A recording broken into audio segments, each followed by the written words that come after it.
Well, it might seem like summer couldn't get more St. Louis than this past weekend on Art Hill. People of all walks celebrating the 4th in our park that is a point of pride, Forest Park, of course. And not far from the park, you can see several construction cranes, trolley construction, a growing tech hub, and people seem really excited about a new furniture store that's about 400,000 feet big. But St. Louis and much of the world knows not all is right with our region. Not all is equal. A zip code can still predict, some would say determine, a child's education and an adult's life expectancy with drastic disparity.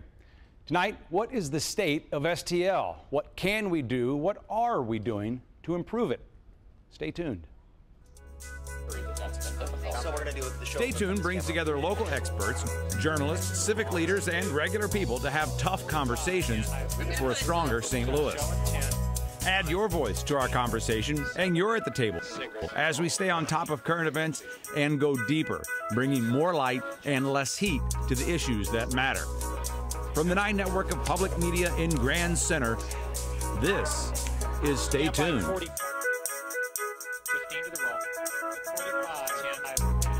You might say St. Louis has had an identity crisis for some time. 1904, anyone? A city that's often looked up to larger metros and fought the label of flyover as people have fled the city for the suburbs over the last half-century. This past year, the region found the international spotlight with the focus on Ferguson. Some see it as a chance to lead the nation on issues often ignored. Others aren't afraid to say they're tired of talking about it. Young people across the region are fighting for equal education with staggering disparities between districts. Some hope new legislation will bring better education to the children of St. Louis and the surrounding area.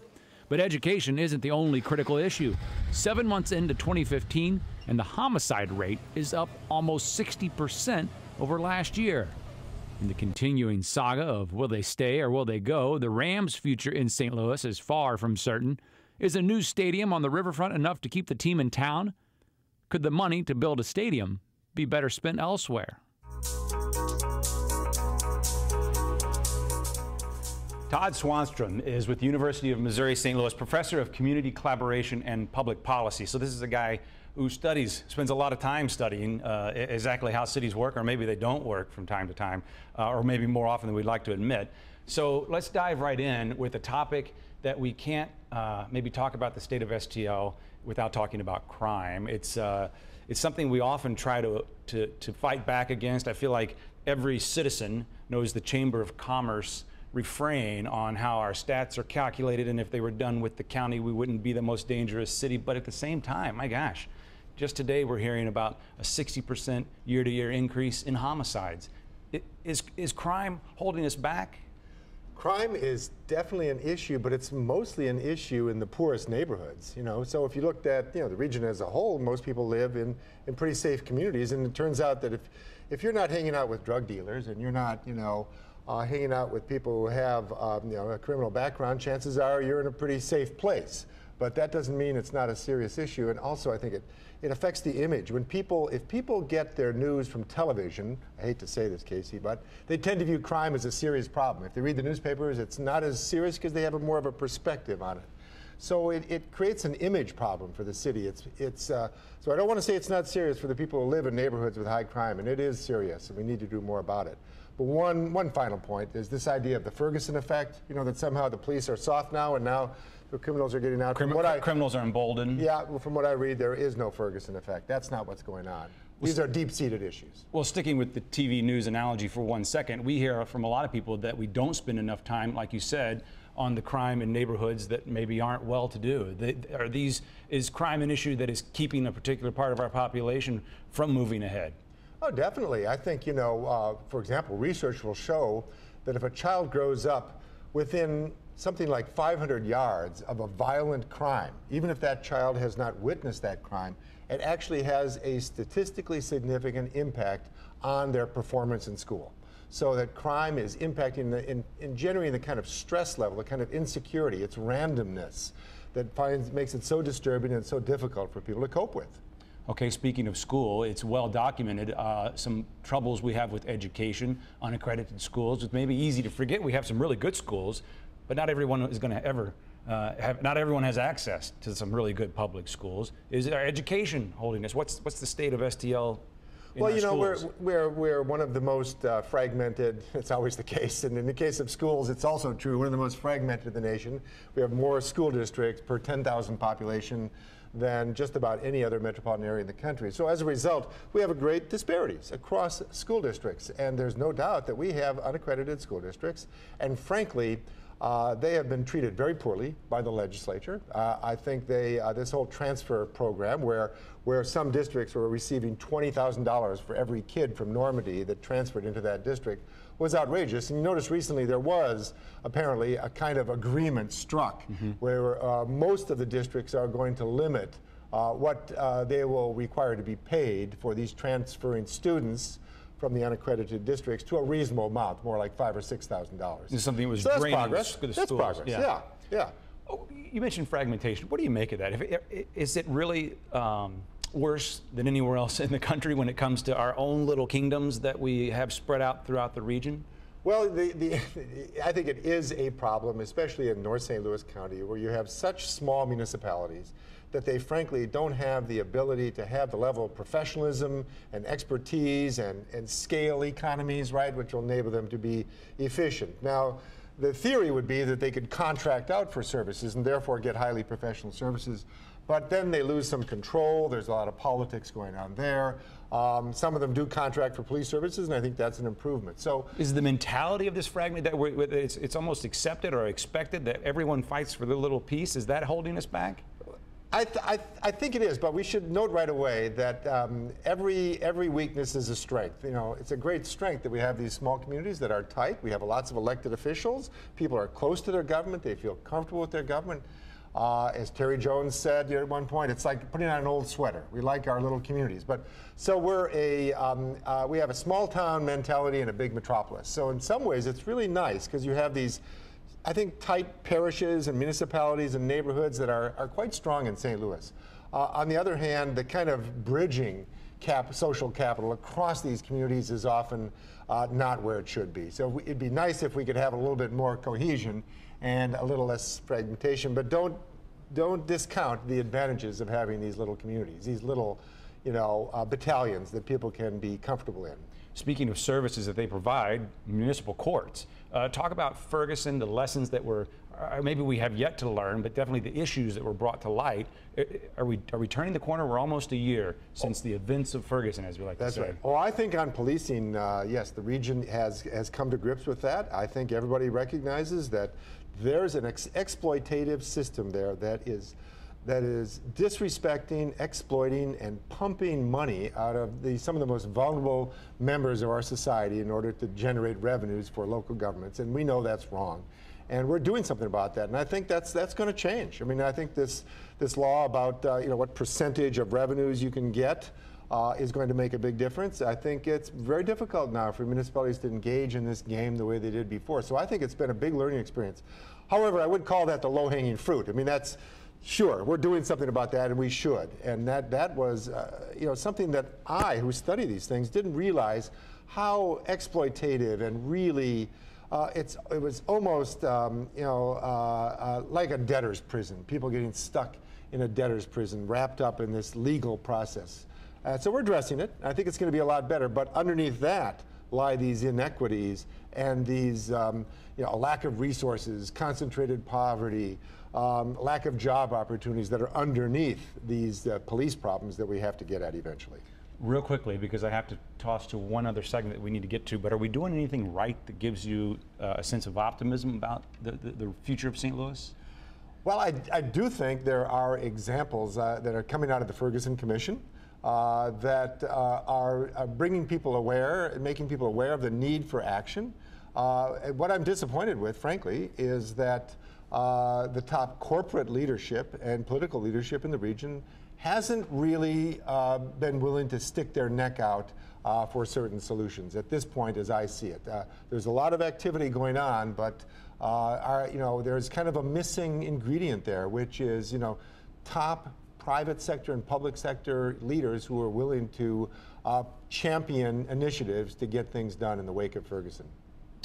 Todd, we'll leave it there for now. We'll have you back at the end of the show. Thank you for your perspective. Todd Swanstrom, University of Missouri, St. Louis. We also had a conversation online earlier this week to hear what you have to say about the state of STL. Let's take a look.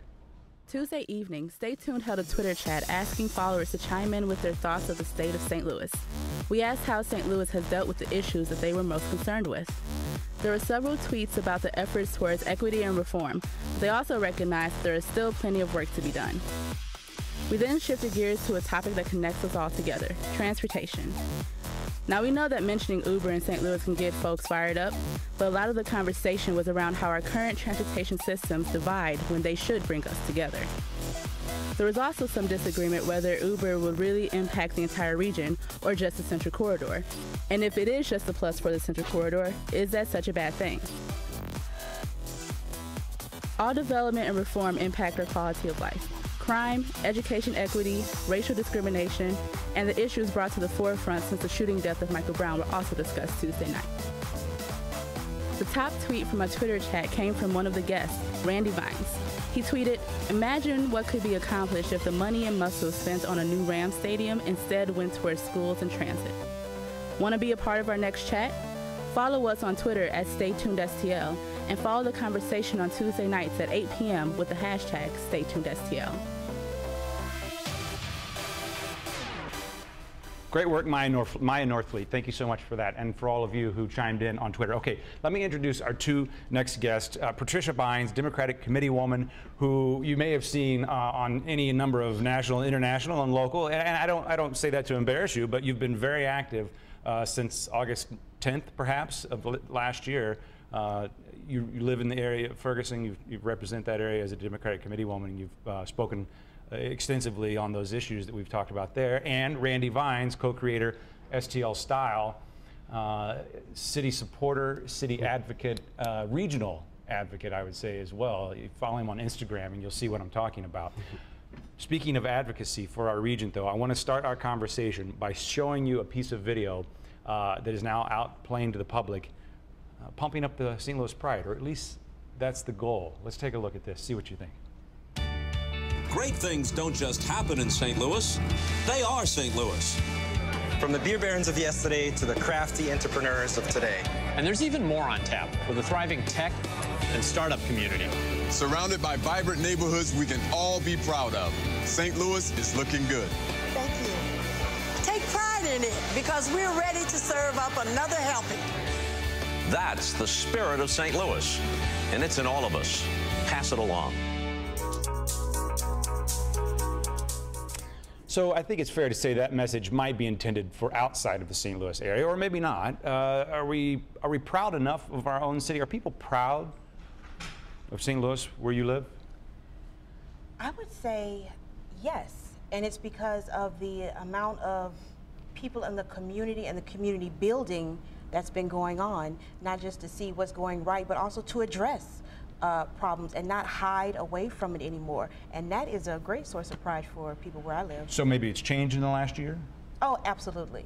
Yeah, it's changed tremendously. And I think people are taking pride in saying, hey, we are leading the conversation on police brutality, on racism. International and national eyes are still looking at St. Louis and Ferguson to lead in these areas. And clearly things aren't perfect, but it seems like there are lots of people committed of all colors, all backgrounds on getting it right. That's what, that's a major sense of pride for me. Are you proud? I know you're proud, but are we proud? Definitely. You know, I would say that in the last 10 or 15 years, there's been a major shift in public sentiment in people in St. Louisans, the way they view their city, our psychology, our self-concept as a city. Because nationwide, there's been this back to the city movement all across the country, and St. Louis and cities like it are very well poised to kind of take advantage of that trend.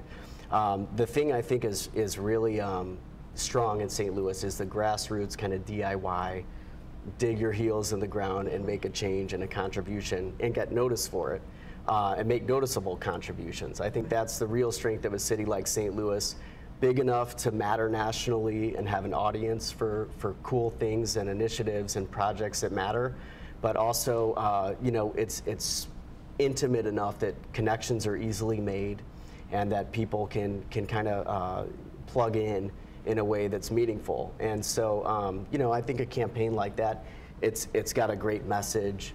Star power always sells. I think it kind of misses some of the greatest strengths of the city in that, like, the regular people are really who matter too. You know, you don't have to go off and leave St. Louis to find yourself. You can actually, you know, get involved in the city here and make a difference. Yeah, the anchor of that spot is coming to us from his studio in New York City.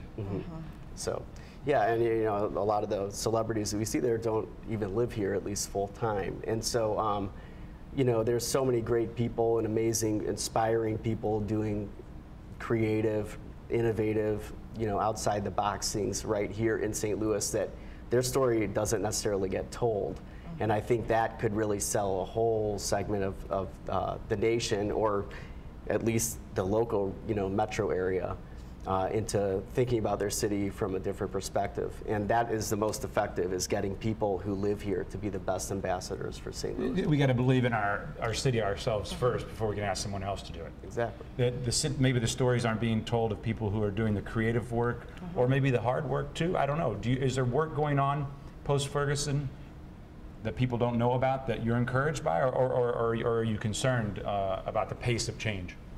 Well, I already know that change is going to be slow. We're talking about changing hearts, minds, and then we're talking about changing policies in an institution. Maybe about 2 weeks ago or last week, there was a meeting, Ferguson and people who wanted to be involved in discussing what a civilian review board will look like in Ferguson, in showing the progress that's been made in trying to create that board. They were looking for public input. So just because it's not on the you know, front pages and splashed on the news anymore doesn't mean that people weren't still there. And there was a large group people of still show up to the meeting. Absolutely engaged, gave their opinions, and are still driving change here.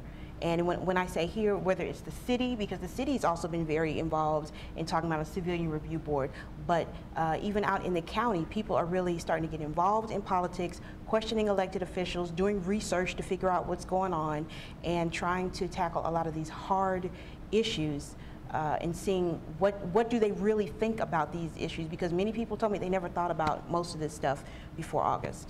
What did either of you think about Todd's comment that we don't have maybe the political or the corporate leadership of someone kind of willing to stick their neck out and lead the region?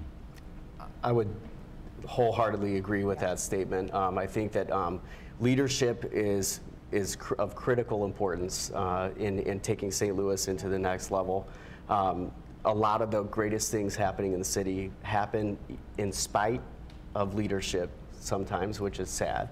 And then a lot of it just happens, it would happen whether leadership was involved or not. These are just national trends. Things are happening and evolving in a very organic way, regardless of who's ushering it in at the top level.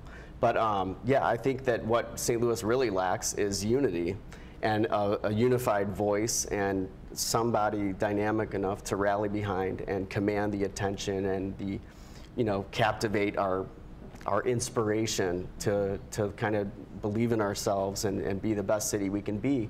That's not to say, it's no one person's responsibility or one government's, but when we're talking about the city and the county and things to invest in and priorities and regional initiatives, it seems like people are more concerned with what's happening in their own backyard versus what's best for the metro area at whole.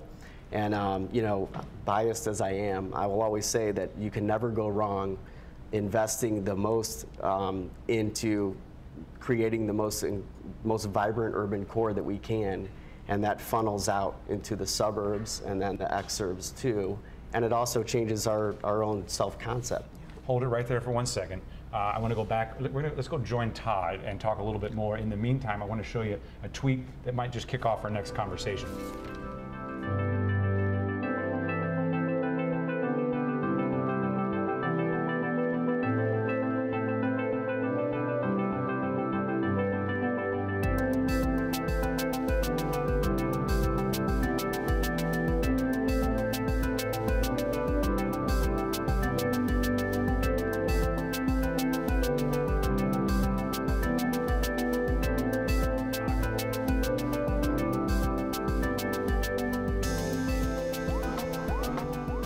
So the tweet kind of called out this idea of like a little brother complex. St. Louis is trying to be something it's never going to be. Your reaction to that? I agree. I've been in St. Louis for, oh gosh, since about 1998, and I've seen people compare St. Louis to people who live here and are from here, compared to Chicago, compared to Milwaukee, compared to Indianapolis, trying to be like Austin, looking at what they're doing in another city and trying to just copy that. There are so many good things here that make St. Louis unique. I don't see too many people trying to build on that. They're trying to be like something else, and St. Louis has a definite strength in be what you are and be authentic to that, and people get lost on that message. I couldn't agree more, and I think that, you know, if you think we're not Chicago, we're not New York, we're not Boston, well, great. You know, we are St. Louis, and what St. Louis has is, it has, for example, these tight little places like Randy was saying. You can go into neighborhoods, you can go into places where there are scenes happening that you can get involved in right away. You can't do that in New York. Correct. You know, it's a very crowded ecology. There's no space. Here, you can get involved right away. If I was a young professional looking for an exciting place to live, I say, you know, come to St. Louis. You can probably get an apartment or a house for, you know, 1/5 of what you would in Seattle or Boston, and you can get involved in a scene and make it happen. I'm going to take an opposite view here and say that I really don't think St. Louis is trying to be Chicago or any other city necessarily. I do think we would benefit from maybe taking hints from some of these cities that don't suffer from the same national stigma that we do, even if they should, even if their dynamics underlying are very similar. They do a better job of marketing themselves, and they have a higher self-esteem and civic pride, I think. And I did think one of the biggest criticisms I have, and I'm the biggest cheerleader of this city there is. I love this city for what it is. I don't want it to be something else.